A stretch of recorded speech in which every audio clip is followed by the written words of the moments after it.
திண்டுக்கல்ல பழனியில இருக்க போலீஸ் ஸ்டேஷன்ல பாத்தீங்கன்னா புகார் கொடுக்க வர பெண்கள் கிட்ட அங்க இருக்க ஒரு எஸ்ஐ நம்பர் வாங்கி வாட்ஸ்அப்ல இன்ஸ்டாகிராம்ல தப்பு தப்பா மெசேஜ் அனுப்பிச்சு அவங்களுக்கு ஹராஸ் பண்ணிட்டு இருக்காங்க. இத பத்தி தைரியமா ஒரு பொண்ணு டிஜிபி ஆபீஸ்ல கம்ப்ளைண்ட் கொடுத்து அந்த பொண்ணு கம்ப்ளைண்ட் கொடுத்ததால அவ சஸ்பெண்ட் பண்ண தான் பண்ணாங்க.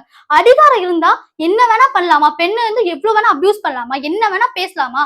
என்ன வேணா டார்ச்சர் பண்ணலாமா? இதெல்லாம் பிளாக்மெயில் மட்டும் தான் பண்றாங்க. ஆனா விஜய் அவர்கள் ஆட்சிக்கு வந்தா பெண்களுக்கு பாதுகாப்பு தருவோம், எங்க ஆட்சியில மதுபானமே இல்லாத ஒரு தமிழ்நாட்டு மாட்டோம் அப்படிலாம் சொன்னீங்களே விஜய் சார். இப்ப பாத்தீங்கன்னா திண்டுக்கல்ல அதுவும் பழனியில பாத்தீங்கன்னா இப்படி பண்றாங்க. வெறும் சஸ்பெண்ட் மட்டும் தான் பண்ணிருக்காங்க. அதிகாரம் ஒண்ணு இருந்தா பெண்களை என்ன வேணா பண்ணலாமா? பெண்கள்னா அவ்வளவு ஒரு கிள்ளிக்கிறையா? யாரா இருந்தாலும் ஆக்ஷன் எடுக்கணும்ல. வெறும் சஸ்பெண்ட் பண்ணா போதுமா? இவங்களுக்கு எல்லாம் பெரிய தண்டனை தான் கொடுக்கணும். நான் பொண்ணை தொட்டா தப்புன்னு சொல்லிட்டு பொண்ணு எவ்வளவுக்கு எவ்வளவு பொண்ணு அபியூஸ் பண்றாங்களோ, எவ்வளவுக்கு எவ்வளவு பொண்ணு இழிவா பேசுறாங்க. அதிகாரம் ஒண்ணு இருக்கிறதால அந்த அதிகாரத்தையே தூக்கணும். சஸ்பெண்ட்லாம் பத்தல, பெருசா பண்ணா மட்டும்தான் இவங்களுக்கு தான். நீங்க தான் இதுக்கு ஆக்ஷன் எடுக்கணும். ஏன்னா மக்கள் உங்களை நம்பிதான் ஓட்டு போட்டிருக்காங்க. ஏன்னா விஜய் அவர்கள் வந்தா நல்லா செய்வாங்கன்னு சொல்லிதான் ஓட்டு போட்டிருக்காங்க. அதை நீங்க தான் காப்பாத்தணும்.